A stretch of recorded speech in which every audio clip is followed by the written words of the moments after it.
அனைவருக்கும் வணக்கம்.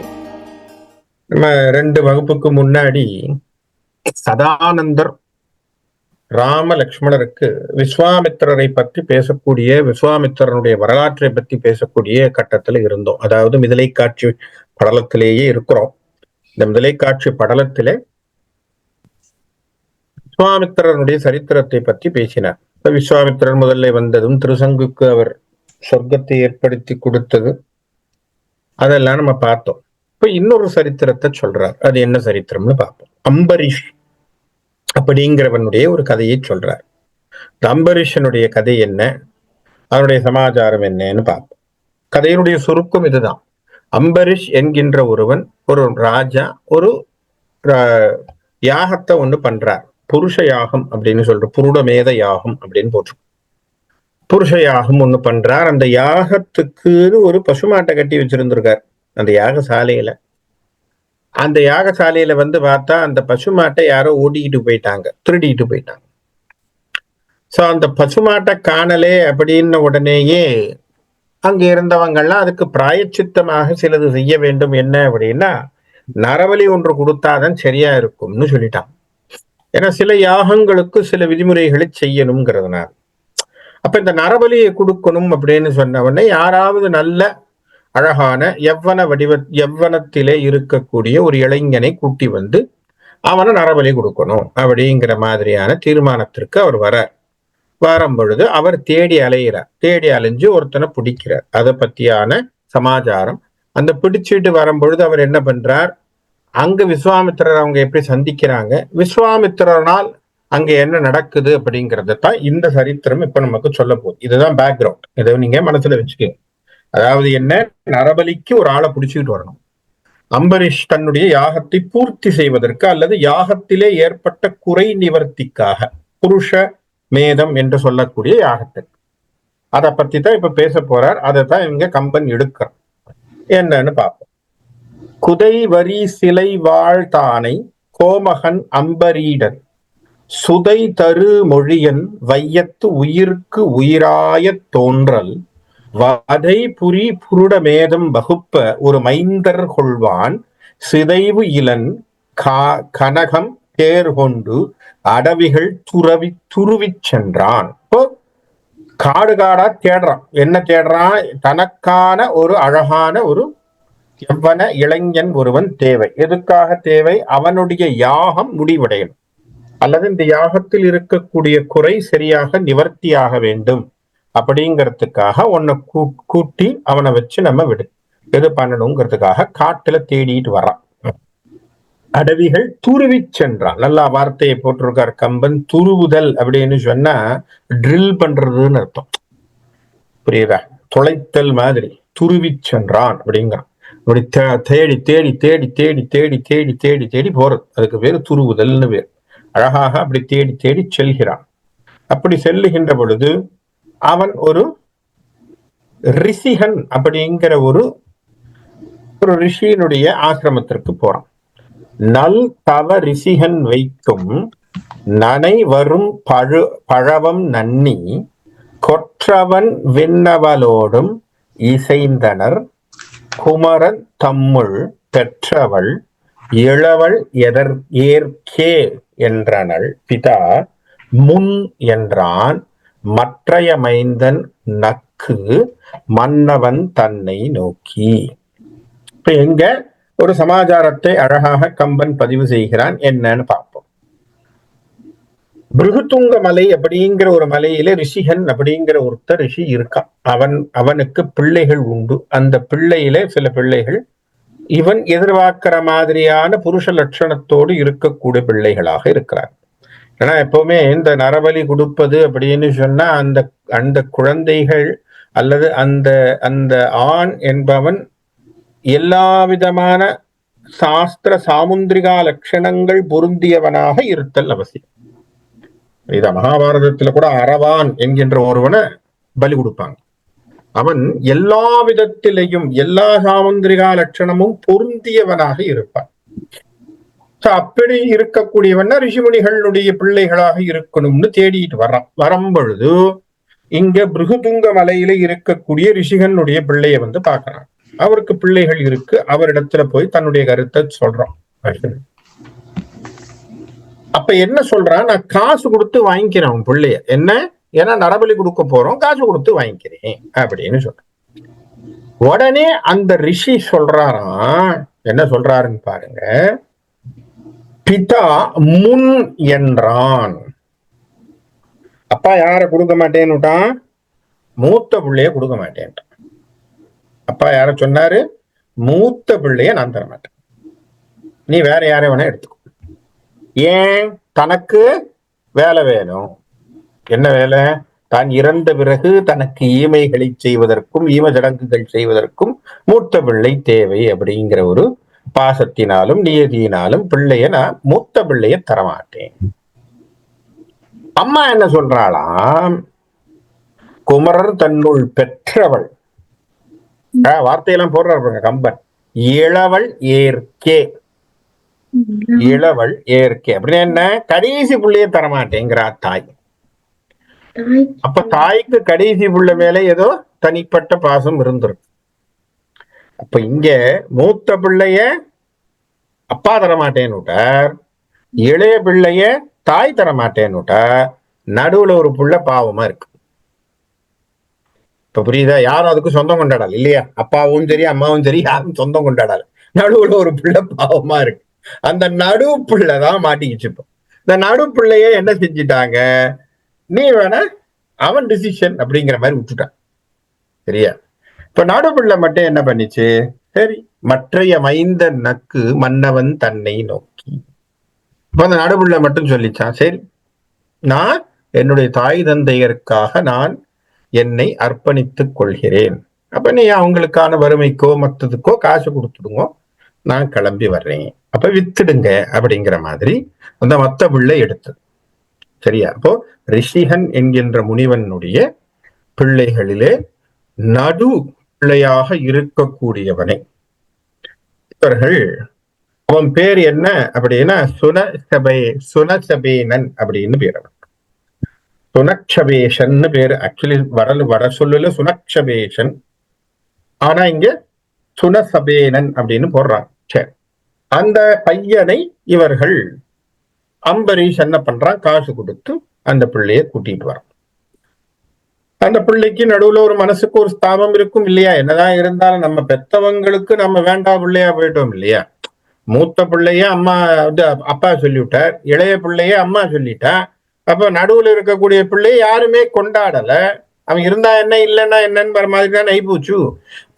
அந்த பிள்ளைக்கு ஒரு மனசுல ஒரு ஒரு சின்ன தாபம் இருக்கும் இல்லையா, அப்படிங்கிறதுனால அதை பார்ப்போம், அவர் என்ன சொல்றாருன்னு பார்ப்போம். கொடுத்தருள் வெறுக்கி வேண்டிற்று ஒர்க்கம் ஆம் விழுமன் குன்ற அடுத்து எனை வளர்த்த தாதைக்கு என்று அவன் தொழுது வேந்தன் தடுப்ப அருந்தேரில் ஏறி தடையிலா படர்த்தலோடும் சடர் கதிர் கடவுள் வானத்து உச்சி ஆம் சுழல் புக்கான். அதனால என்ன பண்ணிட்டான், என்னை எடுத்து வளர்த்த தாய் தந்தையர்களுக்கு வறுமை துன்பம் தீரும் என்று சொன்னால் சரி நான் ஒத்துக்கிறேன், நீங்க அவங்களுக்கு காசு கொடுத்துட்டு என்ன கூட்டிட்டு போங்க என்று சொல்லி தன்னை அவன் சமர்ப்பித்துக் கொண்டான். அவன் சமர்ப்பித்து கொண்ட உடனே அவனை விலைக்கு கொடுத்து வாங்கிட்டு அம்பரீஷ் அவனை தன்னுடைய தேரில ஏற்றி கொண்டு 2 பேரும் தேர்ல கிளம்பி போறாங்க. தேர்ல கிளம்பி போகும் பொழுது சூரியன் நடுநிசிக்கு வந்துட்டார். அந்த அளவுக்கு இவங்க 2 பேரும் ஓட்டி அப்ப ரொம்ப தூரம் தள்ளி வந்துட்டாங்கன்னு அர்த்தம். நடுநிசிக்கு வருகின்ற வழியிலும் வானத்து உச்சியிலே நடுப்பகுதிக்கு அவர் வருகிற வரைக்கும் அவனை ஓட்டிக்கிட்டு வந்துட்டார். அங்க வந்த உடனே என்னதான் இருந்தாலும் இவர்களும் சத்திரியர்கள், சத்திரியர்களுக்கும் சந்தியாவந்தனம்ங்கிறது ஒண்ணு உண்டு. சரியா, 3 கால சந்தியாவந்தனங்கள் உண்டு. ஒண்ணு என்ன காலையில பண்றது, இன்னொன்னு மத்தியானத்துல பண்றது, இன்னொன்னு ஈவினிங்னு சொல்லக்கூடிய மாலை நேரத்திலே சந்தியாவந்தனம். அப்ப இந்த 3 சந்தியாவந்தனங்கள் உண்டு. இப்போ மத்தியான வேலை வந்தாச்சு, அப்போ அவன் சந்தியாவந்தனம் செய்ய இல்லையா. அவ்வையின் இழிந்து வேந்தன் அரும் கடன் முறையின் ஆற்ற. சரியா, அப்ப என்ன பண்றான், அந்த இடத்துல கீழே இறங்கி அவ்வையின் இழுந்து வேந்தன் அம்பரீஷ் என்ன பண்ணிருக்கான், அருங்கடன் முறையின் ஆற்ற செவ்விய குறிசல் தானும் சென்றனன். அப்ப அவன் இறங்கியிருக்கான். இறங்கியிருக்கக்கூடிய இடம் என்ன அப்படின்னா, விஸ்வாமித்திரர் தவம் செய்து கொண்டு இருக்கக்கூடிய அந்த ஏரியால விஸ்வாமித்திரர் இருக்கார். அவருடைய ஆசிரமம் பக்கத்துக்கு வந்தாச்சு. அவர் இறங்கியிருக்கார். அப்போ அவன் என்ன பண்றான், அப்படி பாக்குறான். பார்த்தவொடனே ஆசிரமம் இருக்கு. சரி, அங்க போய் நீர்க்கடங்கள் எல்லாம் செய்து அவரையும் ஒரு பார்வை பார்த்து அவர்கிட்ட நமஸ்காரம் பண்ணிட்டு வருவோங்கிற ஆசையிலே அம்பரீஷ் அந்த ஆசிரமத்திற்கு நுழைகிறான். செவ்விய குறிசல் தானும் சென்றனன். சரியா? அப்ப அங்க யார் பண்றான், இந்த சுனக்ஷபேஷனும் அவரோடு சேர்ந்து போறான். 2 பேரும் செய்யறாங்க. அப்போ நியமம் செய்வான். நியமம்னா அந்த இடத்துல நீர்க்கடன்கள், அந்த காலை கடன்கள், அந்த என்ன சொல்றது, சந்தியாவந்தன கடன்கள், அர்க்கியங்கள் அதெல்லாம் கொடுக்கிறது, அதெல்லாம் செய்யறாங்க. நடுப்பகலில் வைதீக கடன்களை முடிக்கிறார்கள். சென்றனன் அவ்வியம் அவித்து சிந்தை முனிவனை ஆண்டு காண. அந்த இடத்துல அவ்வியம் என்று சொன்னால், அவ்வியம் அப்படிங்கிறது பொறாமைன்னு போன்ற தீ குணங்களை எல்லாம் நீக்கிய விஸ்வாமித்திரன் அங்க உட்கார்ந்துருக்கான். அவனை பார்த்து என்ன பண்றாங்க, கவ்வையினோடும் பாத கமலம் அது உச்சி சேர்ந்தான். அவன் காலில் விழுந்து நமஸ்காரம் பண்றாங்க 2 பேரும். அப்படி எல்லாரும் கீழே விழுந்து வணங்கினா, அம்பரீஷும் அந்த சைட வணங்கினா, சுனக்ஷபேஷனும் வணங்கி கொள்றான். வணங்கிட்டு கௌசிக முனிவன் அந்த சுனக்ஷபேஷனை ஒரு பார்வை பார்க்கறான். பார்த்தவனே அவனிடத்திலே இந்த சுனக்ஷபேஷன் தன்னுடைய குறையை சொல்ல ஆரம்பிக்கிறான். யாரு? விஸ்வாமித்திரிடத்திலேயே தன்னுடைய குறையை சொல்ல ஆரம்பிக்கிறான் சுனக்ஷபேஷன். என்ன சொல்றான், விறப்போடு வணக்கம் செய்து விடலையை இனிது நோக்கி சிறப்புடை முனிவன் என்னே திருமறல் செப்புக என அறப்பொருள் உணர்ந்தோய் என் தன் அன்னையும் அத்தன் தானும் உறப்பொருள் கொண்டு வேந்தற்கு உதவினர் என்றான் உற்றோன். என்ன சொல்லிட்டான், கதையை ஈஸியா முடிச்சுட்டான். என்ன சொல்லிட்டான், அவன் நமஸ்காரம் பண்றான். நமஸ்காரம் பண்ணிட்டு அவரை பார்த்த உடனே கௌசிகனுக்கு புரியுது, அவன் முகத்துல ஏதோ ஒரு கலக்கம் இருக்கு என்பதை பார்த்து கொண்டு கௌசிகன் கேட்கிறான், என்னப்பா, என்ன பிரச்சனை, என்ன ஒரே கலக்கத்துல இருக்கிற மாதிரி இருக்கே, என்ன காரணம் என்று முகத்தை பார்த்து கேட்கிறான். சொல்றான், அறம்பொருள் எல்லாம் தெரிந்தவனே, எல்லா பொருள்களையும் தர்ம விஷயங்களை எல்லாம் உள்வாங்கி பெரிய விஷயங்களை செய்தவனே இல்லையா, என்னுடைய தாயும் தந்தையும் என்ன பண்ணிட்டாங்க, ஒரு காசுக்காக என்னை விற்று விட்டார்கள். யாருக்கு? அம்பரீஷுக்கு. அம்பரீஷ் என்னை எதுக்காக கூட்டிட்டு போறான், நரபலி கொடுக்க கூட்டிட்டு போறான் என்று சொல்லி அம்பரீஷ் மன்னனுக்கு என்னை விட்டுட்டாங்க. அதனால நான் அதுக்கு போக போறேன். என்னதான் இருந்தாலும் அந்த பிள்ளைக்கு ஒரு வருத்தம் இருக்கு இல்லையா, தாயும் தந்தையும் தன்னை விட்டுட்டாங்கிற ஒரு சின்ன வருத்தம் அந்த பிள்ளைக்கு ஒண்ணு மனசுக்குள்ள இருக்கு. அதுக்கு என்ன பண்ணிட்டாரா கோசிகன், நீ இருப்ப, எம் பிள்ளையில யாராவது ஒருத்தம் போகட்டும்னு கோசிகன் சொல்றான். இப்படி பாருங்க, கௌசிகனுடைய விஸ்வாமித்திரனுடைய மனோநிலையை நாம் இங்கே புரிந்து கொள்ள வேண்டும் இல்லையா. சொல்றான், அப்பா பாவம், நீ இரு, எம் பிள்ளைகள்ல யாராவது போறாங்களான்னு நான் கேட்டுக்கிறேன். எப்படி? இப்ப என்ன அர்த்தம், தன் பிள்ளையை கொடுக்க கூட கோசிகன் தனிந்தவனாக இருந்தான் அந்த பிள்ளைக்காக. சரியா? அப்ப என்னன்னு சொல்றான்னு பார்ப்போம். மைத்துனனோடு முன்னோள் வணங்கிய முறைமை கேளாய் தத்துரல் ஒழி நீ யானே தடுப்பன் நின் உயிரை என்னா புத்திரர் தம்மை நோக்க போக வேந்தோடும் என்ன அத்தகு முனிவன் கூற அவர் மறுத்து அகரல் காணா. இப்ப என்ன பண்ணிட்டான் இவன், இந்த பையன் சொன்ன உடனேயே அந்த இடத்துல அந்த ரிஷிகன் அவர் ரிஷிகனுடைய பிள்ளை சொன்ன உடனேயே அவன் என்ன சொல்லிட்டான், சரி உன்ன தத்து கொடுத்தாங்கன்னு இருக்கட்டும், பரவாயில்ல, நீ என்ன பண்ணு, நீ இருப்பான், உன்னை நான் காப்பாத்துறேன், யானே தடுப்பேன் நின் உயிரை. இந்த இடத்துல என்ன ஒரு வாசகத்தை கொடுக்கிறான் விஸ்வாமித்திரன், நான் உன் உயிரை காக்கின்றேன் என்கின்ற வாக்கை கொடுத்து விட்டு தன்னுடைய மைந்தர்கள், தன்னுடைய புத்திரர்களை பார்த்து என்ன சொல்றான், யாராவது ஒருத்தன் போங்க, போக வேந்தோடும், நீங்க யாராவது ஒருத்தர் போங்க, அவனுக்கு பதிலாக நீங்கள் போய் நரபலிக்கு உங்களை ஆட்படுத்திக் கொள்ளுங்கள் என்று சொல்ல அவங்க என்ன பண்ணிட்டாங்க, அத்தகு முனிவன் கூற அவர் மறுத்து அகரல் காணா. அவங்க என்ன பண்ணிட்டாங்க, அவங்க சொன்ன உடனே இந்த மக்கள் யாரும் அவருடைய கட்டளையை ஏற்றுக்கொள்ளவில்லை. விஸ்வாமித்திரர் அப்பா சொன்னதை கேட்கல பிள்ளைங்கெல்லாம். உடனே அவங்க என்ன பண்ணிட்டாங்க, நாங்க போக மாட்டோம் அப்படின்னு நின்னுட்டாங்க. உடனே இவருக்கு கோபம் வந்துட்டு விஸ்வாமித்திரர் உடனே என்ன பண்ணிட்டார், எழும் கதிரவனுக்கு நானா சிவந்தன இரு கண். அந்த கதிரவன் எப்படி எழுந்தான்னா அவனுக்கு எப்படி சிகப்பான நிறம் இருக்குமோ அதை விட கோபத்திலே அவன் கண்கள் சிவந்ததாம்.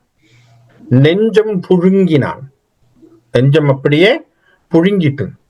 வடவை தீய மயிர்புறம் பொறியின் துள்ள. சரியா, அதாவது அப்படியே அந்த உடம்பெல்லாம் தீ பொறியாக தீண்டு போகுமாறு தன்னுடைய ரோம துவாரங்களின் வழியாக தீப்பொறிகள் வெளியிட, அழங்கள் இல் சிந்த ஈர், பிள்ளைகளை பார்த்து சொல்றான், அழங்கள் இல் சிந்த ஈர், இரக்கமில்லாதவர்கள், அழங்கள்னா இரக்கமில்லாதவர்களை நீர் அடவிகள் தோறும் சென்றே ஒழுங்கு அற புளிஞர் ஆகி குரு புயர் உருக என்றான். இப்ப என்ன சொல்லியிருக்கான், நீங்க என்ன பண்றீங்க, காட்டுக்குள்ள போய் நாகரீகம் இல்லாத வேடர்களாக திரிவீர்கள், அதுல திரிவது மட்டுமல்ல மிக துக்கத்தை அடைவீர்கள் என்று கௌசிகன் தன்னுடைய உத்தரவை கேட்காத பிள்ளைகளுக்கு சாபம் தருகிறான். கேள்வி வரலாம், அப்பாவே பிள்ளைக்கு சாபம் தரலாமா? ராமாயணத்துல குறை சொல்றதுக்குன்னு ஒரு 40 பேர் சுத்தின்னு இருக்கோம் இல்லையா, அவங்களுக்கு முதல் வேலையா இதுதானே கண்ணில் படும் பத்திய. அதனால்தான் இந்த புராணங்கள்லாம் படிக்க கூடாது, காப்பியத்தை படிக்கப்படாது இல்லையா. உடனே என்ன சொல்லுவான் ராமாயணத்துல, அப்பாவே பிள்ளைய சபிக்கிறதெல்லாம் வருது, ஆச்சா ஊச்சானா சாபம் கொடுக்குறாங்க அப்படி. இடத்துல அவருடைய சாபத்தினுடைய பொருளை புரிந்து கொள்ள வேண்டும். என்ன சொல்றார், நாகரீகம் இல்லாத, நல்லா ஞாபகம் வச்சுக்கணும், நாகரீகமற்றவனாக அப்படின்னு சொன்னா என்ன, மனித இனத்தினுடைய இன்ப துன்பத்தை தெரியாதவனாக. என்ன காரணம், இங்க ஒருத்தன் தனக்கு வலி, தன்னுடைய அப்பா அம்மா தன்னை கைவிட்டார்கள் என்று சொல்லி துக்கத்தோடு ஒருவன் பேசிக் கொண்டிருக்கிறான், புத்திரன் இல்லையா. அவன் என்ன பண்றான், அப்பா அம்மாவே நம்மளை கைவிட்டுட்டாங்களே, என்ன காப்பாத்துங்கன்னு சொல்ற மாதிரி ஒருத்தன் சரண்னு கூப்பிடுறான். அவனுக்கு நீங்க ஒரு உதவி செய்வதற்காக நீங்கள் ஏதாவது, சரிப்பா நான் போறேன், ஏதாவது உபாயம் இருக்கான்னு கேட்டுக்கலாம், இல்லை ஏதாவது பண்றேன் அப்படிங்கிற மாதிரியான வார்த்தைகளை சொல்லி இருக்கலாம். அப்பா சொன்ன உடனேயே சரி நீங்க போங்கடா யாராவது ஒருத்தன் அப்படின்னு சொன்ன உடனே என்ன சொல்லிட்டாங்க, மறுத்து முடியாது அப்படின்னு போய் திரும்பி நிக்கிறான். இப்போ மனசுல கொஞ்சம் கூட இரக்கம் இல்லாதவனாக நீ இருக்கிறாயே, அப்போ இரக்கமில்லாத ஜந்துவாக, வேடனை போல், நாகரீகமற்ற வேடனை போல் நீ என்ன பண்ண, காட்டிலே மிக துன்பத்தை பெற்று அலைவாயாக என்று சபித்தான். அப்போ மற்றவர்களுடைய துன்பத்தை பார்க்காதவன், மற்றவர்களுடைய துன்பத்தை பற்றி தெரிந்து கொள்ளாதவனுக்கு எப்பேற்பட்டதான ஒரு வாழ்க்கை கிடைக்கிறது என்று சொல்வதை கௌசிகன் சொல்லாம சொல்றான். மத்தவன் கஷ்டப்படுறான் சார், மத்தவன் சரண்னு சொல்றான், மத்தவன் ஐயோ அப்படின்னு எனக்கு தனக்குன்னு ஒரு சுகதுக்கத்தை சொல்வதற்கு வர்றான். இவன் அதை பொருட்படுத்தாமல் ஒருவன் இருந்தான் என்று சொன்னால் அவன் மனிதநேயத்திற்குள்ளே இருக்கக்கூடியவனா என்பது கேள்வி இல்லையா. அவன் என்ன இப்பேற்பட்டவன், நாகரீகமற்ற வேடனை போல். ஏன் நாகரீகமற்ற வேடனை போல் யோசிச்சு பாருங்க. வேடர்கள் அவர்களுடைய குணம் என்ன, ஒரு கலவியிலே ஒரு மான் இருந்தாலும் கூட, ஒரு பறவை கலவியிலே இருந்தாலும் கூட, நல்ல ஞாபகம், கலவினா ஆண் பெண் சேர்ந்து இருக்கக்கூடிய, புரியுதா, ஆண் பெண் இனங்கள் சேர்ந்து இருக்கக்கூடிய காலத்தில் கூட அது சேர்ந்து இருக்குதேன்னு பார்க்காம அந்த சமயத்தில் அது சும்மா இருக்கேன்னு போய் அடிக்கிறவன் வேடன் இல்லையா. புரியுதா நான் சொல்றது. அப்ப தம்பதிகளை பிரிக்கக்கூடிய குணத்தோடு சுத்தக்கூடியவனா இருக்கும். இதுதான் ஆரம்பத்தில், இதுதான் வால்மீகிக்கு ஏற்பட்ட ஒரு கதை. வால்மீகி இந்த கதையை நம்ம பாலகாண்டத்துல வால்மீகி அங்க ஒரு கிரௌஞ்ச பறவை என்பது ஒரு பறவை, ரெண்டு ஆண் பறவை பெண் பறவை, ரெண்டு பறவைகள் குலாவி கொண்டு இருக்கக்கூடியதை பார்க்கிறான் அந்த இடத்துல. அப்ப அங்க ரெண்டு பேரும் பார்த்துட்டு இருக்கும்போது அதை இவர் நீர்க்கடனுக்காக, அதாவது வைதீக கடனுக்காக சந்தியாவந்தனம் பண்ண வந்தவர் இவரும் தன்னுடைய சீடருமாக நின்று கொண்டு பார்க்கிறார்கள். பார்க்கும்போது திடீர்னு ஒரு வேடன் என்ன பண்றான், அம்பை அடித்து பெண்ணை, அந்த பெண் கிரௌஞ்ச பறவையை கொன்று விடுகிறான். சரியா? அப்ப பெண் கிரௌஞ்ச பறவை கீழே விழுந்தாச்சு, ஆண் பறவை துடிக்குது. அதை பார்த்த மாத்திரத்தில் வால்மீகிக்கு வாயில வந்த வார்த்தை, முதல் ஸ்லோகம் அதில் தான் வருது. பாலகாண்டத்தினுடைய முதல் ஸ்லோகம் அங்கேதான் வருது. மா நிஷாதஹு ஆரம்பிக்கிறான். ஏண்டா, எப்படி இந்த பறவையானது தனியாக துடிக்கிறதோ அதுபோல் நீ ஆக கடைவாயின்னு சொல்லி சபிக்க. அப்ப என்ன அர்த்தம், நான் என்ன சொல்ல வரேன், ஒரு நாகரீகமற்ற ஒரு வேடன் என்று சொன்னால் மனிதர்களுடைய இன்ப துன்பம் மட்டுமல்ல, மிருகங்களுடைய இன்ப துன்பத்தை கூட தெரியாதவனாக இருப்பானாக, இல்லையா?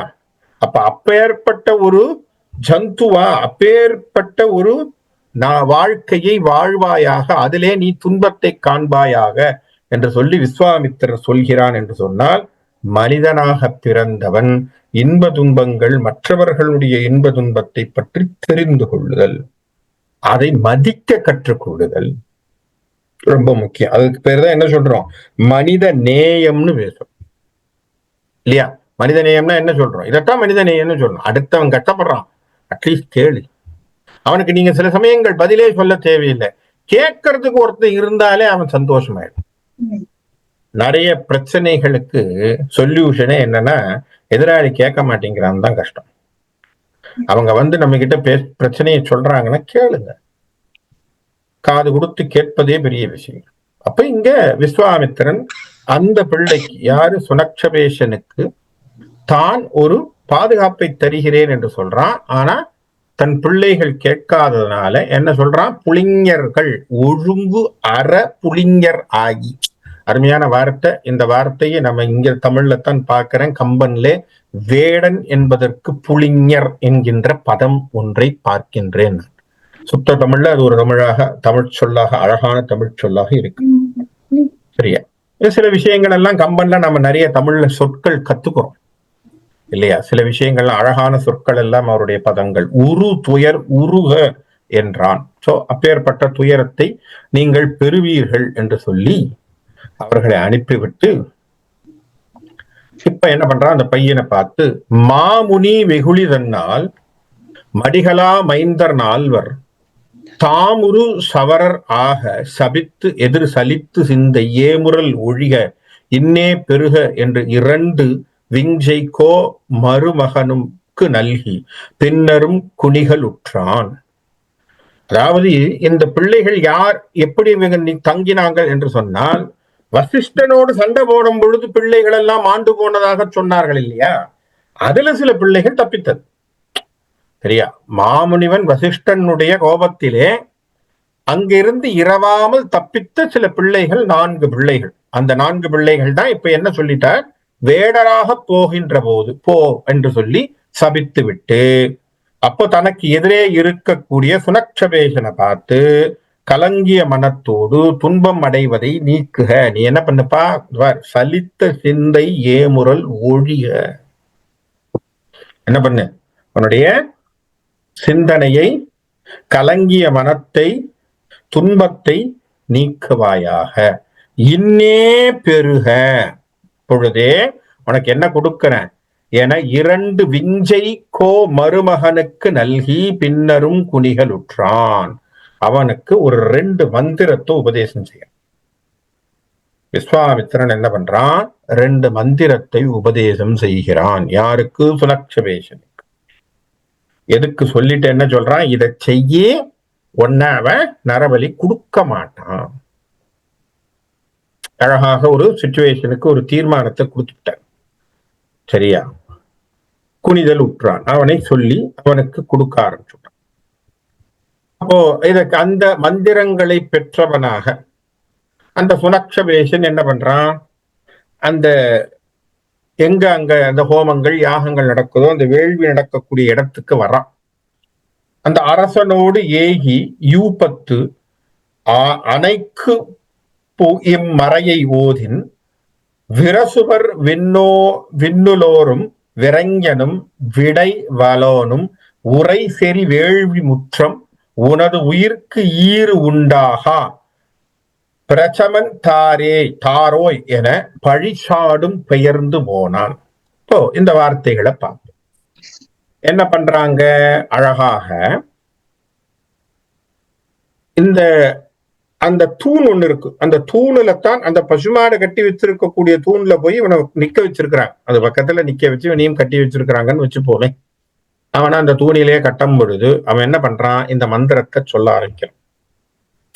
சொன்ன உடனேயே யார் யாரெல்லாம் வராங்க அப்படின்னு பார்த்தா, விண்ணிலோரும் விண்ணில் இருக்கக்கூடிய தேவர்கள், விரிஞ்சனும் பிரிஞ்சி என்று சொன்னால் பிரம்மன் பிரம்மதேவனும், விடைவலோனும் காளை ஊர்தியாக கொண்டிருக்கக்கூடிய சிவபெருமானும் அவனுக்கு என்ன பண்றாங்க, உடனே வந்து அந்த இடத்துக்கு வந்துட்டான். வந்து அவனுக்கு உரை செறி வேள்வி முற்றம், அப்பா உன்னுடைய யாகம் நல்லபடியா முடிவடைந்ததுன்னு அவங்க டிக்ளரேஷன் கொடுத்துட்டாங்க. இவனை நீ நரபலி எல்லாம் கொடுக்க தேவையில்லை. அப்பனா என்ன அர்த்தம், யாகமே முடிவடையக்கூடிய பலனை சொல்லக்கூடிய அந்த 2 மந்திரத்தை விஸ்வாமித்திரர் கொடுத்துட்டு போயிட்டார். இப்ப யாகம் முடிவாகாமலே கூட அது முடிந்து அது பலன் தரக்கூடிய யாகமாக மாறக்கூடிய ஒரு வரத்தை அல்லது ஒரு 2 மந்திரத்தை அவர் சொல்லியிருக்கார். அந்த 2 மந்திரத்தை அவர் சொன்ன உடனே அவர் என்ன ஆயிடுச்சு, 2 பேரும் அந்த தேவர்களும் அந்த பிரம்மாவும் அந்த சிவாவும் வந்து சிவனும் வந்து அவர் என்ன சொல்லிட்டார், வேள்வி முற்றம், யாகம் முடிவடைந்தது, அதனால உனக்கு தேவையில்லை, உனது உயிருக்கு ஈறு உண்டாகா, உன்னுடைய உயிரை நீ கொடுக்க வேண்டிய அவசியம் இல்லை, நீ நரபலி கொடுக்க வேண்டிய அவசியம் இல்லை, தேவையும் இல்லை என்று சொல்லி பிரச்சமன் தாரோய், சரியா, அதனால நீ என்ன பண்ற, இங்க இருந்து உன்னுடைய தேனுடைய மென்மையான பூமலர்களை தரித்தவனே என்ன பண்ற, பழிசோடும் பெயர்ந்து போனான். வணங்கி அவன் என்ன பண்றான், தன்னுடைய பூமாலைகள் தேன் வந்து மொய்க்கின்ற பூமாலையை அணிந்திருக்கக்கூடிய அம்பரீஷன் அவனை நமஸ்காரம் பண்ணி, அந்த தேவர்களையும் நமஸ்காரம் பண்ணி, இந்த சுலட்சபேசனை நமஸ்காரம் பண்ணிட்டு கிளம்பி போயிட்டான். ஏன்னா அவனை பொறுத்த வரைக்கும் யாகம் முடிக்கணும். இந்த யாகத்தை முடிச்சு என்ன பலன் வருமோ அந்த பலனை தரக்கூடிய 2 மந்திரங்களை கௌசிகன் கொடுத்துட்டான். அந்த 2 மந்திரத்தை இவர் ஜபம் பண்ணதுனால, அதை ஜபித்ததினாலே அவருக்கு அந்த யாகம் முற்றிட்டு யாகத்தினுடைய பலன் கிடைச்சிடுச்சு. அம்பரீஷன் கிளம்பி போயிட்டான், இவனை விட்டுட்டான்.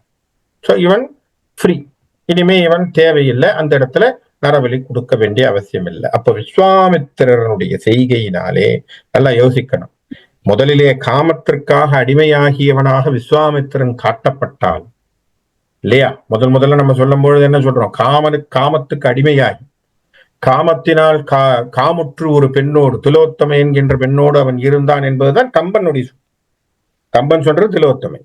நாம படிச்சது மேனகைன்னு படிச்சோம் சில இடங்கள்ல விஸ்வாமித்திரருக்கு. ஆனால் இந்த கம்பன் சொல்லக்கூடிய திலோத்தமை என்கின்ற பெண்ணோடு அவருக்கு ஏற்பட்ட தொடர்பு, அவருக்கு வாழ்க்கை நடந்ததாக பேசி அதிலிருந்து வெளியே வந்து தவங்களை மேற்கொண்டு அந்த சமயத்திலே திரிசங்கு என்பவன் வந்து அந்த திரிசங்குக்கு உடம்போடு இல்லையா, உடம்போடு சொர்க்கத்துக்கு போகக்கூடிய ஒரு வாய்ப்பை தந்து அவனை மேலே அனுப்பி அங்கே தேவர்கள் அவனை ஏற்க மறுக்க உடனே தானே ஒரு சொர்க்கலோகத்தை உண்டாக்கி அவனுக்கு உருவாக்கி கொடுத்து அதையும் அவர்களால் முடியாமல் போகின்ற பொழுது அங்கே தேவர்களும் மற்றவர்களும் வந்து அவனை நட்சத்திர கூட்டத்திலே ஒருவனாக மாற்றி விடுகிறார். அப்போ கௌசிகன் என்கின்ற ஒரு முனிவன், அவனுடைய தவ வலிமை, அவன் எப்பொழுதுமே அவன் செய்திருக்கக்கூடிய செய்கை வெளிப்புறத்திலே பார்த்தால் வேற விதமாக இருந்தாலும் கூட மற்றவர்களுக்கான பணியை செய்வதிலே கௌசிகன் இருந்தான் என்பது நமக்கு தெள்ளந்தெளிவாக தெரிகிறது. என்ன, பிரசங்குக்கு செஞ்சதும் சரி, இங்க சுனக்ஷபேஷனை காப்பாற்றக்கூடிய இடத்திலும் சரி, பின்பு ராமலக்ஷ்மணருக்கு பல அதிபலா மந்திரங்களை கொடுத்ததிலும் சரி, இல்லையா, எந்த இடத்திலுமே கௌசிகன் என்கின்ற மாமுனிவன், விஸ்வாமித்திரன் என்கின்ற மாமுனிவன் எவ்வளவு அழகான விஷயங்களை நேர்த்தியாக கோர்த்தியாக அவருக்கு செய்து கொடுத்திருக்கிறார் அப்படிங்கிறது புரியுது. இதெல்லாமே சதானந்தர் சொல்றார். அப்ப என்ன அர்த்தம்? ராமலக்ஷ்மணருக்கு தன் பக்கத்தில் இருக்கக்கூடிய முனிவர் எப்பேற்பட்டவர். சமயத்துல நம்ம பக்கத்துல இருக்கிறவங்களே யாரும் நமக்கு தெரியாது. பக்கத்துல இருக்கிறவங்க மதிப்பே தெரியாம நம்ம சுத்திட்டு இருப்போம். கடைசியில யாராவது ஒருத்தன் சொல்லணும், யோ பக்கத்துல இருக்கிறது யாரு தெரியுமாயா, பா அவர் பெரிய மனுஷன்பா அப்படின்னு அவர் சொல்லும் பொழுதுதான் நமக்கு ஓஹோ இவருக்கு இவ்வளவு பராக்கிரம கீர்த்திகள் இருக்காங்கிறது நமக்கு அப்பதான் புரியும்.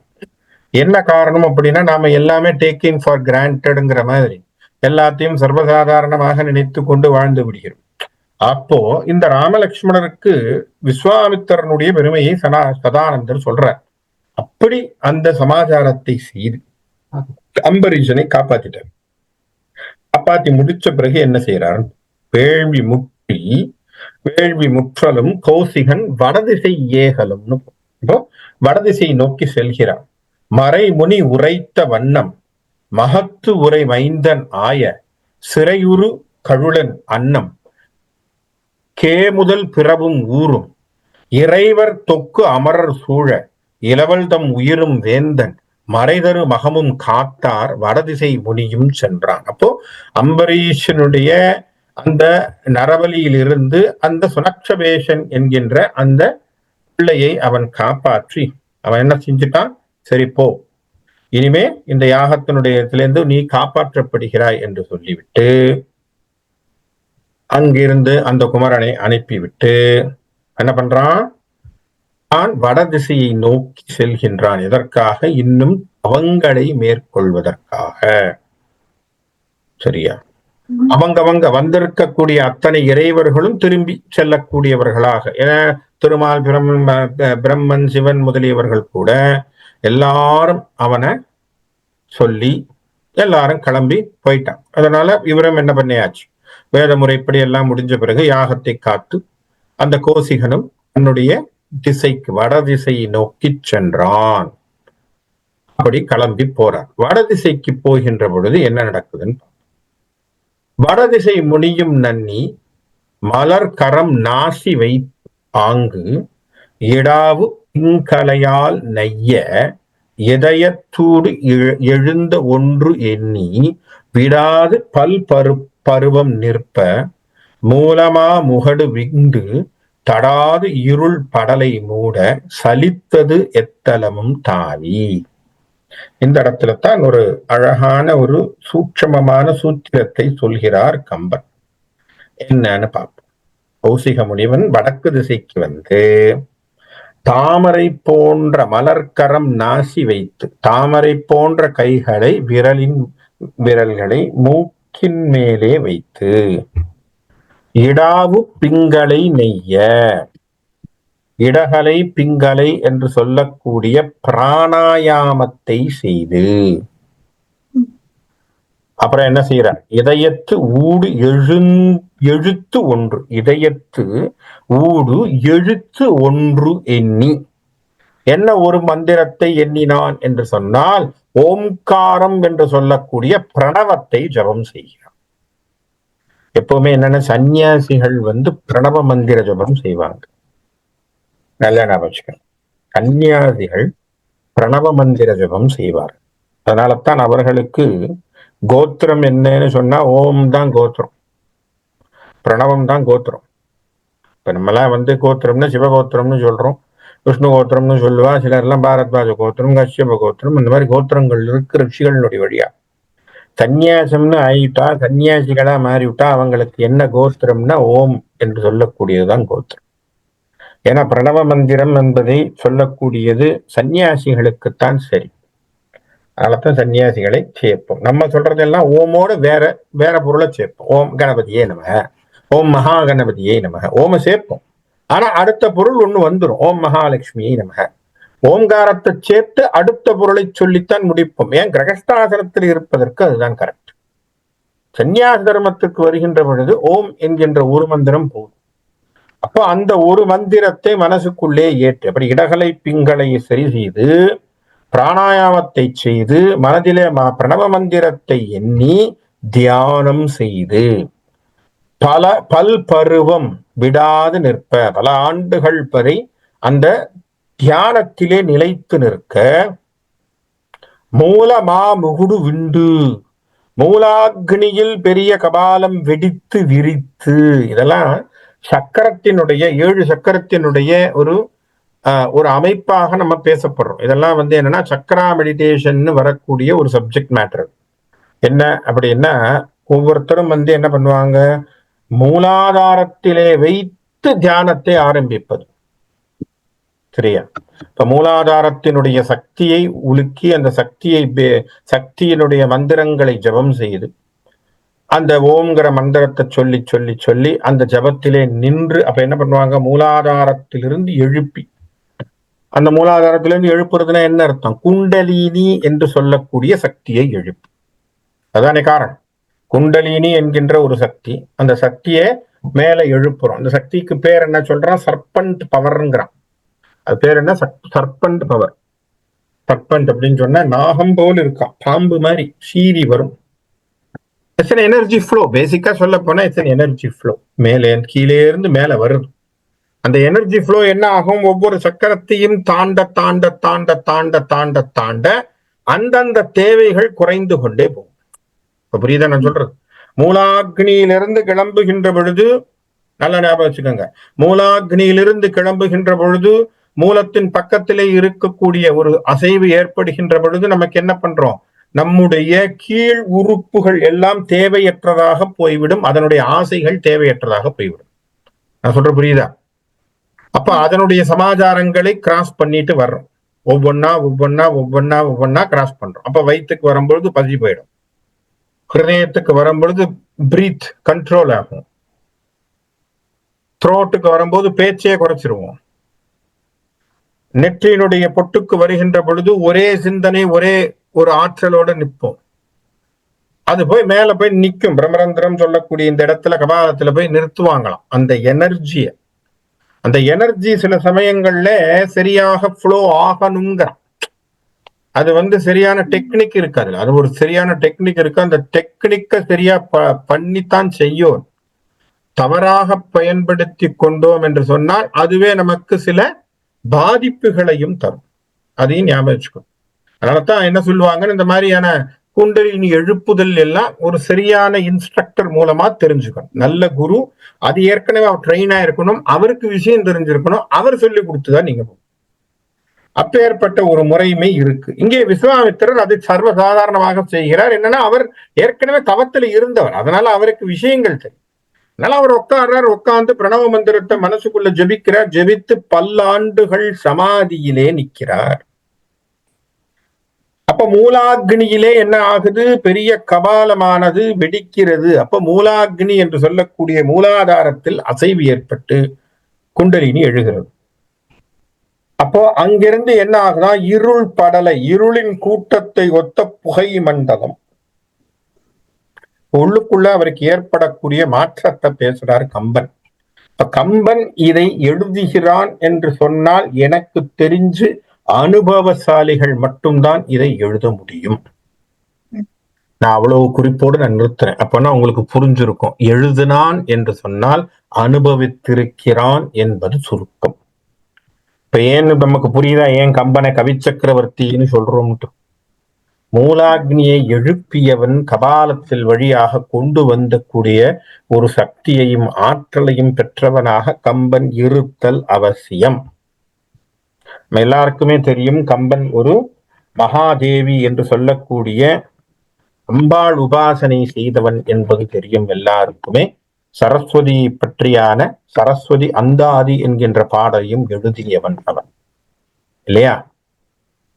ஆயக்கலைகள் 64 ஏய உலகிற்கு என் நம்பை தூய உருப்பளிங்கு போல் வாழ் என் உள்ளத்தில் உள் இருப்பள் இங்கு வாராது இடர் வரும், இல்லையா?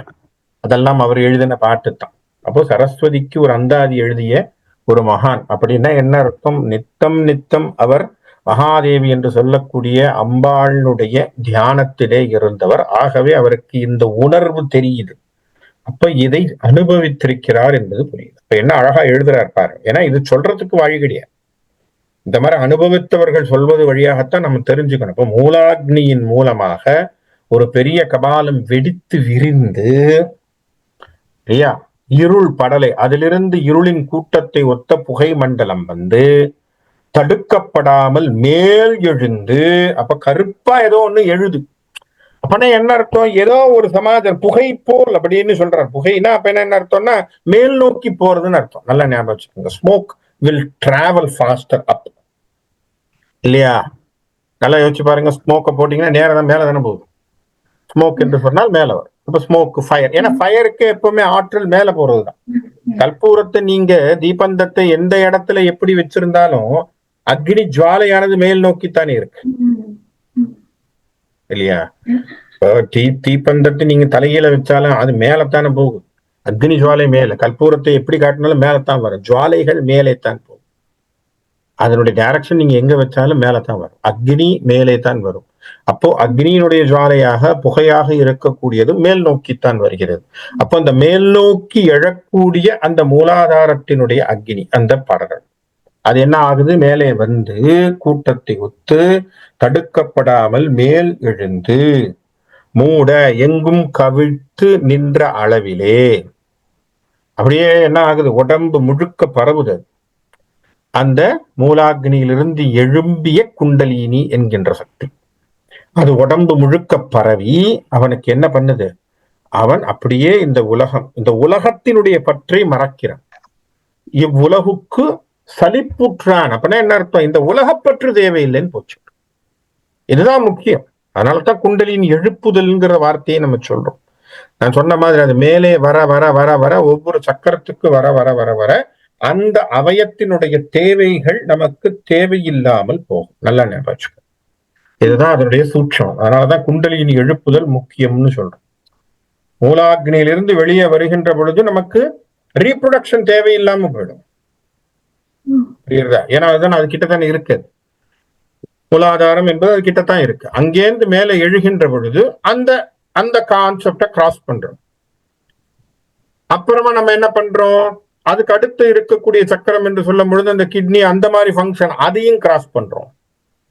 வயிறை கிராஸ் பண்றோம், ஹிருதயம் கிராஸ் பண்றோம். நான் சொன்ன மாதிரி இந்த 7 சக்கரங்களுடைய வழியிலே அந்த அந்த கிராவிடேஷன்ல அந்த ஃபோர்ஸ்ல மேல வர வர வர வர அந்தந்த அவயங்கள் ஏற்ற இருக்கக்கூடிய விஷயங்களை நாம் குறைத்து கொண்டே போக போக நமக்கு என்ன வரும்? இந்த உலகத்தின் மீது இருக்கக்கூடிய பற்று குறையும். புரியுதா? ஆகவே பற்று குறையணும்னு சொன்னா கொஞ்சமாவது மூலாதாரத்தினுடைய அசைவு ஏற்படும். இல்லைன்னு சொன்னா பற்றுங்கிறது குறைய சான்ஸ் இல்லை. ஏன்னா திரும்ப திரும்ப நமக்கு ஏன் அந்த புத்தி உள்ளுக்குள்ளேயே சில சமயம் சுத்திக்கிட்டே இருக்குன்னு நம்ம சொல்றோம் இல்லையா? வாசனைகள்ல போய் விழறதும் அது பண்றதும் காரணம் என்ன? மூலாதாரம் என்பது கொஞ்சமாவது மாறணும், கொஞ்சமாவது ஒரு அசைவை கொடுக்கணும். அசைவை கொடுத்தாதான் நமக்கு செய்யணும். அதுக்கெல்லாம் பல விஷயங்கள் இருக்கு, பல பயிற்சிகள் இருக்கு. அதெல்லாம் ஏற்றது போல சரியான ஒரு இன்ஸ்ட்ரக்டர் மாதிரி பார்க்கணும். சரி, இது பண்றார். முன்னதால் அவருக்கு என்ன கிடைச்சிருக்குன்னு பார்ப்போம். எயில் எரித்தவன் யானை உரித்த நாள் பயில் உறுத்து உரிபோர்த்து நல் பண்பு என்ன புயல் விரித்து எழுந்தா என பூதளம் குயில் உறுத்து கொழும் புகை விம்மவே. அப்போ அதாவது இதுக்கு ஒரு ஒப்புமையை தர்றார். எப்படிப்பட்ட ஒப்புமையை தர்றார் அப்படின்னு சொன்னா, எயில் எரித்தவன் யானை உரித்த நாள். அப்ப திரிபுரத்தை எரித்த சிவபெருமான் யானை உரித்த காலத்தில் அவர் சாதாரணமா நம்ம என்ன சொல்றோம்? யானையினுடைய ஒரு இத தன்னுடைய இதுல அணிந்திருக்கிறார் அப்படிங்கிறதெல்லாம் நம்ம பேசுறோம் இல்லையா? அப்பேற்பட்ட ஒரு சமாச்சாரத்தை அவர் வச்சிருக்கார் அப்படிங்கிற மாதிரி. அப்ப அந்த தோல் மாதிரி அந்த பயில் உரித்த செரிய சீர், அப்போ அதுக்கேற்றது போல அந்த அப்பனா என்ன அர்த்தம்னா கருப்பு கலராக அப்படிங்கிறது தான் அவர் ஒப்புமையாக சொல்ல வருகிறார். அதைத்தான் நம்ம புரிஞ்சுக்கணும். உரி போர்த்த அந்த யானை தோலை மேலே போர்த்தி கொண்டு நல்ல தன்மை நல்பண்பு என நல்ல தன்மை போலவும் புயல் மேகங்கள் எங்கும் பரவி எழுந்தன போலவும் பூமி முழுவதும் நெருங்கச் செய்து கொழும் புகை, அதாவது இந்த மூலாக்னி புகையானது மிகுதியாக அவர் உடம்பிலே, அவருடைய பிரபஞ்சம் என்று சொல்லக்கூடிய அவர் உடம்பிலே இருக்கக்கூடிய பஞ்ச பிரபஞ்சங்களை கூட அது முழுமையாக அந்த மூலாக்னியானது முழுமையாக ஆக்கிரமித்து கொண்டது. எப்படி? அது கருப்புங்கிற மாதிரியான கலரை சொல்றார். சரியா? அது ஒரு சமாச்சாரம் அதுல இருக்கு. அப்ப கருப்புங்கிற கலர் நமக்கு தெரியல, ஏன்னா நமக்கு அனுபவம் இல்லை. அதனால கம்பன் சொன்னால் சரி, அப்ப அவர் சொல்லக்கூடிய வார்த்தை கரெக்டா தான் இருக்கு. தமம் திரண்டு உலகு யாவையும் தாவுற நிமிர்ந்த வெங்கதிர் காற்றை நீங்குற கமந்த மாதிர காவலர் கண்ணோடும் சுமந்த நாகமும் கண் சும்புளித்தவே. அதாவது இருண்ட, அதாவது கமம் என்று சொல்லக்கூடிய அந்த இருளானது, கமம் என்று சொல்லக்கூடிய இருளானது அந்த மிகுதியாக சேர்ந்து உலகெல்லாம் பரவி நிற்க, சூரியனது வெப்ப கதிராக தொகுதியாக மறைந்து போக, சூரியன் கூட மறைஞ்சு போச்சான் அந்த கருப்பானமே அந்த அந்த விஷயத்திலே. சரியா? அந்த வானுலகத்துல இருக்கக்கூடிய திக்பாலகர்களுடைய கண் கூட அப்படி அந்த கண்ணெல்லாம் மூடி போச்சான். சரியா? அவங்களெல்லாம் கூசக்கூடிய அளவிற்கு அவருடைய அந்த அந்த மூலாக்னியினுடைய வெளிப்பாடு தெரிந்தது. சரியா? பேசிக்கா என்ன அப்படின்னா, ஒண்ணு ஞாபகம் வச்சுக்கோங்க, மூலாக்னியினுடைய ஒரு உந்துதலினாலே வரக்கூடிய ஒரு சக்தியானது பிரபஞ்சத்தை ஈர்க்கக்கூடிய சக்தியாக இருக்கும். சரியா? பிரபஞ்சத்தை ஈர்க்கக்கூடிய சக்தி. பிரபஞ்சத்தை ஈர்க்கக்கூடிய சக்தினா உங்க உடம்புல ஒரு அதிர்வு ஏற்பட்டாலும் இந்த இயற்கையிலே அந்த அதிர்வு தெரியும். இப்ப நம்ம கேள்விப்படுறோம் இல்லையா, ஒரு சாமி அவர் நின்னாரு, புட்டுக்கு மஞ்சு வந்தவரை பலார்னு அடிச்சா எல்லார் முதுகலையும் விழுந்ததுன்னு சொல்றோம். எப்படி? இப்ப நான் சொல்ற புரியுதா? எப்படி? இதுதான் கனெக்ஷன்.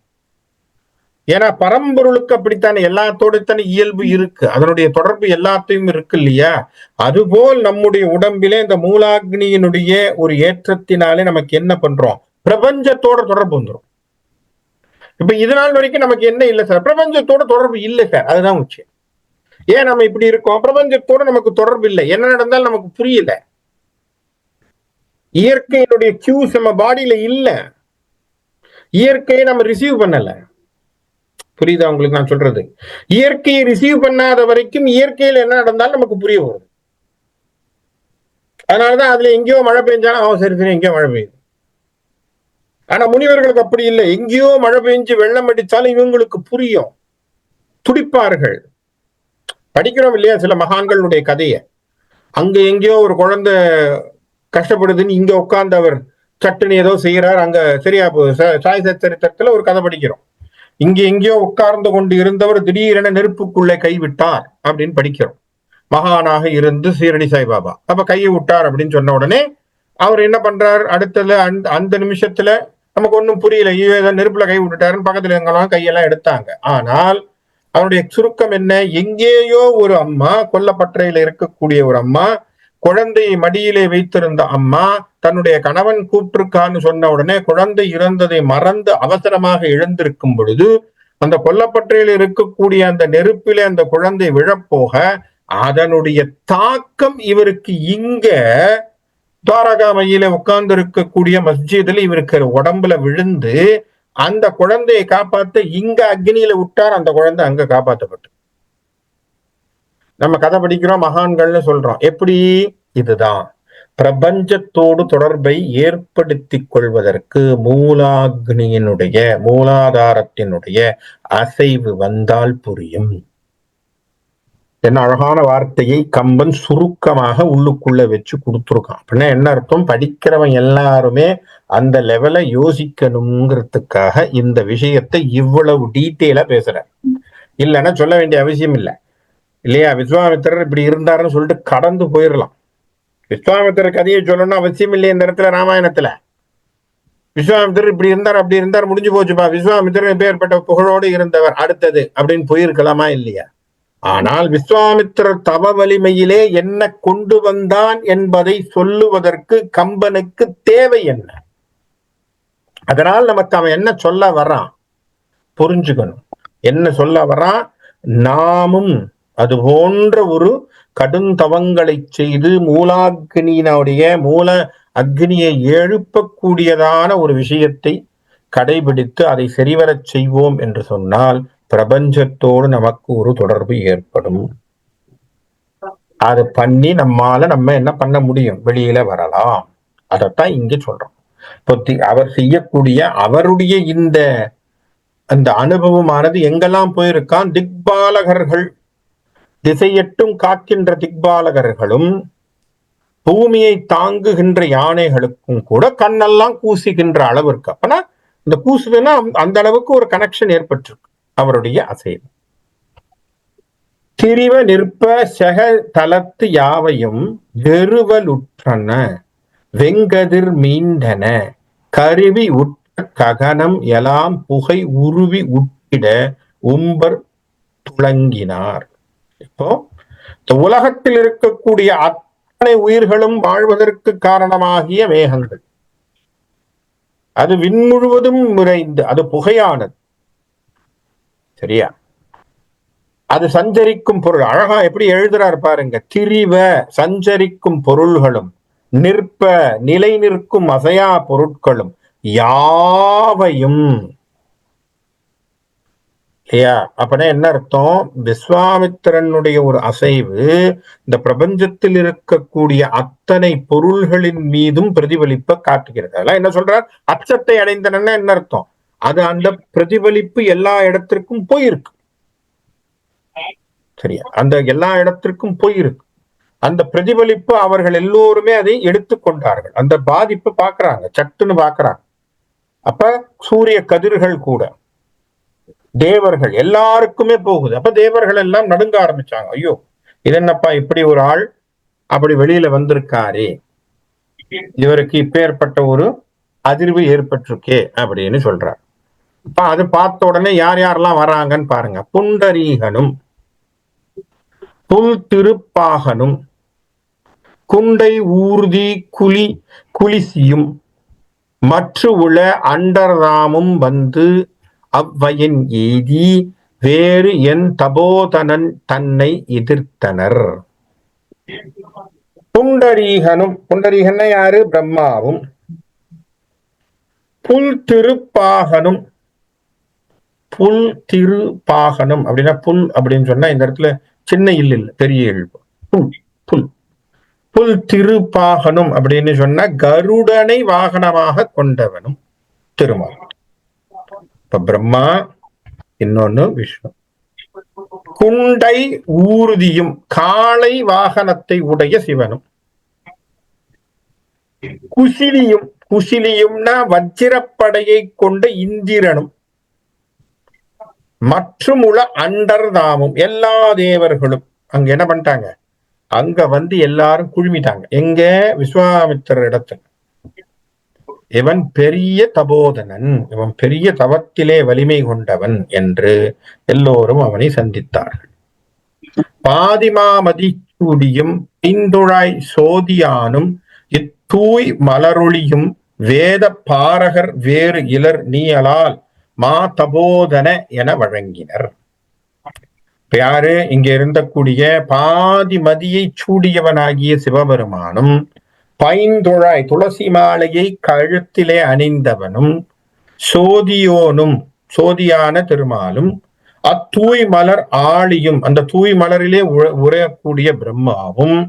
இவன் யார் அப்படின்னு சொல்றாங்க? வேத பாரகர், எல்லா வேதங்களையும் கரை கண்டவன் என்றும்.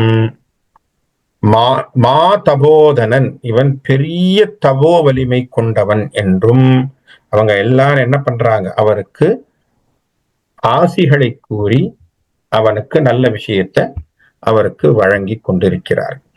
அப்படி அவருக்கு கொடுக்கிறாங்க. அன்ன வாசகம் கேட்டு உணர் அந்தணன் சென்னி தாழ்ந்து இரு செங்கை மலர் குறித்து உன்னு நல்வினை உற்றது என்று ஓங்கினான் துண்ணு தேவர் தம் சூழல் போயினர்.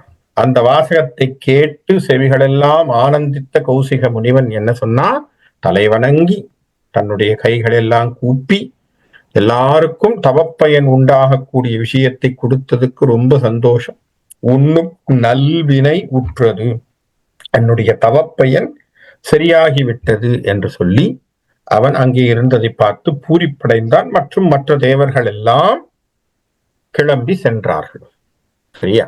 அப்போ இந்த விஸ்வாமித்திரனுடைய இந்த கதையை சொல்லி சதானந்தர் சொல்லி முடிக்கிறார். இது முன்னர் நிகழ்ந்தது. இந்த மாதிரி ஒண்ணு கதை என்ன நடந்தது, இது முன்னர் நிகழ்ந்தது. இதெல்லாம் நடந்திருக்குப்பா. யாருக்கு? இந்த விஸ்வாமித்திரர்.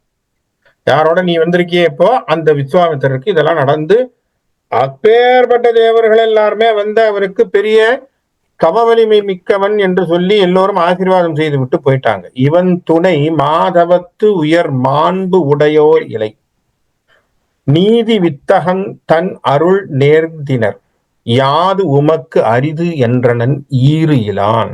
இப்ப சதானந்தர் சொல்றார், அப்ப இது முதல்ல நடந்த வரலாறு. இவனுடைய தவம், இவனுடைய துணைனா இவனுடைய ஒரு ஒரு ஒரு நட்பே உனக்கு என்ன, உன்னுடைய குருவாகிய துணை உனக்கு கிடைச்சாலே என்னது, மாதவத்து உயர்மாம்பு உடையார் இலை. இவனை விட பெரிய தவத்திலே உயர்ந்தவர்கள் யாரும் இல்லை. நீதி வித்தகன், நீதிவான், நியம நீதிகளை தவறாமல் செய்கின்றவன் இல்லையா, மெய்யுணர்வை கொண்டவன். அருள் நேர்த்தினர், அருளிலே அழகாக கருணையை பெற்றிருப்பவன். அதனால அவன் உனக்கு பக்கத்துல இருப்பதனால உனக்கு செய்ய வேண்டிய காரியங்கள் ஒன்னும் கஷ்டமே கிடையாதுன்றான். சதானந்தர் சொன்னது என்ன, யாது உமக்கு அரிது, பேர்பட்டவன பக்கத்துல வச்சிருக்கிறேன், என்ன வேணுமோ என்ன. ஒருத்தன் வந்து நரபலி கொடுக்க போறான்னு சொன்னவன 2 மந்திரத்தை சொல்லி தப்பிக்க வச்சிட்டான். நல்லா யோசிச்சு பாருங்க வரலாறு. இப்ப வரலாறுக்கு வருவோம். என்ன பண்ணா, 2 மந்திரத்தை சொல்லி நரபலி கொடுக்க வேண்டியவனை தப்பிக்க வச்சான். அடுத்தது ஒரு சொர்க்கத்தையே உருவாக்கி ஒருத்தனை உடம்போடு சொர்க்கத்துக்கு அனுப்பிட்டான். இப்படி வலிமையோடு இருக்கக்கூடியவன் உன் பக்கத்துல இருக்கும் போது உனக்கு என்னப்பா பிரச்சனைன்னு கேட்க. கரெக்டான அவன் சொன்னது. ராமனிடத்திலையும் லட்சுமணிடத்திலையும் யாது உமக்கு அரிது, உனக்கு என்ன, எது கஷ்டம் இனிமே, அவனுக்கு ஏதாவது கஷ்டம் லிஸ்ட் இருக்கா, அவனுக்கு சொல்றதுக்கு ஏதாவது வழி இருக்கா? ஏன்னா காரணம் இல்லை. காரணம் விஸ்வாமித்திரன் பக்கத்திலே இருக்கு. அவன் இருக்கும் போது உனக்கு இந்த பிரச்சனையே கிடையாது. வசிஷ்டரா இருந்தா கூட வசிஷ்டர் ரொம்ப கிராமட்டிக்கலா இருக்கக்கூடிய மனுஷன். ஏன்னா கொடுத்த 2 சொன்னா 1 செய்வார் இல்லையா, தவறாக சொல்லவில்லை. காரணம் என்னன்னா அவர் ஒரு பெரிய ஞானி. அவர் ஞானி முதல்ல, அதுக்கப்புறம் தவசி. நான் சொல்ற புரியுதா? கம்பேரிசன் புரிஞ்சுங்க. வசிஷ்டராக இருந்தால் அவர் என்ன கொடுக்கணுங்கிறத யோசிச்சு ஓகே இவனுக்கு கொடுக்கலாம் வேண்டாம் அப்படிங்கறத டிசைட் பண்ணுவார். ஆனா விஸ்வாமித்திரர் அப்படி இல்லை, கருணை உள்ளம் கொண்டவனாக இருக்கிறார். டக்குன்னு கேட்ட உடனே சில சமயம் நீதான்பா அப்படின்னு சொன்னா கொடுக்குறேன். அப்போ இவர் இவ்வளவு பெரியவர் உன் பக்கத்துல இருக்கும் பொழுது உனக்கு எது இனிமே அரிதான விஷயம் உலகத்துல? உனக்கு எதுவுமே இனிமே அரிதுங்கிறதே கிடையாதுன்ட்டார். உனக்கு எதுவுமே செய்வதற்கு அரிதுன்னு யாரும் சொல்ல முடியாதப்பா. ஆகவே ராமலட்சுமணா, உன்னுடைய இந்த பிறவியிலே விஸ்வாமித்திரனுடைய துணையோடு அவர் உங்களுக்கு அறிவுரை சொல்லி மந்திரங்களை சொல்லி உன்னை கூட்டி கொண்டு வரக்கூடிய ஒரு அழகான ஒரு வாழ்க்கை உனக்கு கிடைச்சிருக்குன்னா சகல விதமான நன்மையும் உனக்கு கிடைச்சிருக்கு. ஏன்னா தசரதன் இடத்துல அதுதான் சொல்றான் விஸ்வாமித்திரன். என்ன சொல்றான்? தசரதா பயப்படாத, உம்புள்ளே என்கிட்ட அனுப்பு, அவனுக்கு சகல விதமான விஷயத்தையும் சொல்லித்தர்றேன், சகல சிரேயசையும் தருகிறேன், வாழ்க்கையும் அவனுக்கு தருகிறேன், தந்து கூட்டிட்டு வரேன்னா 2ஆ போய் குடும்பத்தையே கொடுத்துட்டான் இல்லையா? நல்லா யோசிச்சு பாருங்க. விஸ்வாமித்திரனோட போய்த்தானே சீதை கிடைத்தாள். இல்லைன்னா சீதை எங்கிருந்து வந்தா? அதனாலதான் திரும்ப திரும்ப சொல்லுவேன், விஸ்வாமித்திரர் என்கின்ற முனிவன் இல்லை என்று சொன்னால் ராமாயண காதையில ஒரு ஓட்டம் இல்லை. நல்லா யோசிக்கணும். ராமனுக்கு சீதை கிடைத்தால்தான் கதையே வருது. அந்த சீதைத்தான் மீண்டும் காணாமல் போகணும், அதுக்கப்புறம் ராமாயணம் தொடரணும். அந்த பொருள், அந்த சீதை என்கின்ற ஒருவள் அவனுக்கு துணையாக வர வேண்டும் என்று சொன்னால் விஸ்வாமித்திரர் துணை இல்லாமல் அங்கே அது நடக்கவில்லை. காப்பியத்தினுடைய ஓட்டத்திற்கு விஸ்வாமித்திரன் பெரிதும் உதவி செய்தான். ஆனா இவ்வளவு செஞ்சுட்டு அழகாக சொல்வார், அடிக்கடி மகாபிரிவர் சொல்லுவார், இவ்வளவு உதவியும் செஞ்சுட்டு ஒரு நாளும் கூட விஸ்வாமித்திரர் தனக்கு ஒரு பதவி கொடு, தனக்கு ஏதாவது ஒண்ணு கொடு ராமான்னு வந்து நிக்கல. கல்யாணத்தை பண்ணி வச்சாரா இல்லையோ, கைய புடி ராமா, இது உன் சீதை, இது நீ, 2 பேருக்கும் தம்பதிகள், வரட்டுமா, பை அப்படின்னு கிளம்பி போயிட்டார். முடிஞ்சு போச்சு. விஸ்வாமித்திரர் அப்புறம் சீன்லயே கிடையாது, எங்கேயுமே கிடையாது. அதுதான் விஸ்வாமித்திரனுடைய பண்பு. அப்போ அதை சொல்லிட்டு மகாபெரிவர் சொல்வார், சில சமயங்கள் உதவி செய்தால் விஸ்வாமித்திரர் போல் நாமும் இருக்க வேண்டும்னு சொல்லிட்டு போடுவார். சில சமயங்கள் உதவி செய்கின்ற பொழுது, இந்த காப்பியங்கள் படிக்கும் பொழுது இதெல்லாம் புரிஞ்சுக்கணும். விஸ்வாமித்திரரை போல் நாமளும் உதவி செய்ய தெரியும். உதவி செஞ்சா என்ன அர்த்தம், அடுத்த நிமிஷம் பக்கத்துல போய் நின்னுடையோ நான் கொடுத்தேனே எப்படி, என்னால தானே உனக்கு வேலை கிடைச்சது, சரி சரி அப்படின்னு சொல்லாத, பண்ணியா போயிடு, மறந்துடு. விஸ்வாமித்திரர் எப்படி சீனுக்கே வரலையோ அது போல நீயும் அந்த சீனுக்கு போகாதே. இது அழகான ஒரு உதாரணத்திற்கு எடுத்துக்காட்டான ஒரு கதாபாத்திரம் இங்கே நிகழ்கிறது. அப்ப இதெல்லாம் சொல்லி முடிச்சு சதானந்தர் சொல்றார், உனக்கு என்னப்பா கஷ்டம் இனிமே அப்படின்னு சொன்ன உடனே, இனிமே உனக்கு முடிவுக்கு ஆனந்தத்தினுடைய முடிவு இல்லாதவன் ஆகவே என்று கோதமன் காதலன் கூறிட வென்றி வீரர் வியப்போடு உவந்து எழா ஒன்று மாதவன் தாழ் தொழுது ஓங்கி பின்றை எய்தி பெயர்ந்தனன் தம் இடம். எல்லாரும் அவர் போன உடனே சதானந்தரனுடைய காலில் விழுந்து வணங்கி, அந்த விஸ்வாமித்திரர் காலில் விழுந்து அவர் வணங்கி கிளம்ப, இவரும் விழுந்து, இவங்க எல்லாரும் விழுந்து வணங்கி கிளம்ப, எல்லாரும் தன்னுடைய இடத்திற்கு வருகிறார்கள். தன்னுடைய இடத்திற்கு வந்து தாங்கள் அவர்களுடைய அறைக்கு செல்லக்கூடிய இடத்திற்கு வராங்க. இப்ப என்ன ஆகுது அப்படின்னா, ராமன் இப்பொழுது தனியாக இருக்க போகிறான். லக்ஷ்மணனும் கோசிகனும் தன் அறைக்கு செல்ல போகிறார்கள். எப்படி தெரியும் அப்படின்னா, இங்க கொடுத்துருக்கான், மிதுலைக்கு அவ்வளவு பெரிய ராஜாங்க, அவங்களுக்கு தனித்தனியா ஒரு அறை இருந்திருக்கு போல் இருக்கு. முனியும் தம்பியும் போய் முறையால் தமக்கு இனிய பள்ளிகள் எய்திய பின் அப்படின்னு போட்ட. அப்படின்னா என்ன அர்த்தம், அவன் அவனுடைய பெட்ல போய் படுத்துட்டான்னு அர்த்தம். அப்படின்னா அவன் பெட்டுனா அவனுக்கு தனித்தனி ரூம் கொடுத்துருக்காரு. என்ன பாத்துங்க. அப்புறம் ஏன்னா பெரியவர் இல்லையா ஜனகர், அவருக்கு பெரிய பெரிய அரசவையெல்லாம் இருந்திருக்கு. அதனால அழகா அவர் ஒரு ஆளுக்கு ஒரு ரூம் ஒண்ணு 401, 402, 403 கொடுத்துருக்காரு. போய் தனித்தனியா ரூம்ல படுத்துட்டாங்க. படுத்த பிறகு ராமர் இப்ப உட்கார்ந்து இருக்கார். உட்கார்ந்தவருக்கு இந்த இடத்திலேதான் அவர் சீதையை பற்றியான எண்ணங்களை கொண்டு வருகின்ற இடம். கம்பன் அழகான வர்ணனைகளை சொல்லி ராமனுடைய தாபமாக சொல்லுவதாக சொன்னாலும் அதிலே இருக்கக்கூடிய பேரின்ப சுவையை நாம் இன்னும் சுவைப்போம். அதுல என்னன்னா அப்படிதான் பார்க்கணும். ராமனும் சீதையும் நாராயணனும் மகாலட்சுமியும் ஆகிய இருவர்களுடைய சேர்வு அப்படிங்கிறத பத்தியான விஷயத்தை குறிப்பாக இந்த இடத்துல பேசுவார். நிறைய விஷயங்கள், அதுதான் ரொம்ப முக்கியம். அப்படி ஒரு பொருளாக வரக்கூடிய பாடலாக நிறைய பாடலை எழுதி சொல்றார். அதனுடைய நயங்கள் அழகாக இருக்கு. அதுல தெய்வீகம் என்று சொல்லக்கூடிய, அப்படி பார்க்க ஆன்மீகம் பொதிந்த கருத்துக்களை வைத்து நிறைய கம்பன் அந்த இடத்துல பேசுவார். அதனுடைய விஷயங்களை வருகின்ற வகுப்புல நம்ம பார்ப்போம். சரியா? அன்றைக்கு இந்த இடத்துல இதை நான்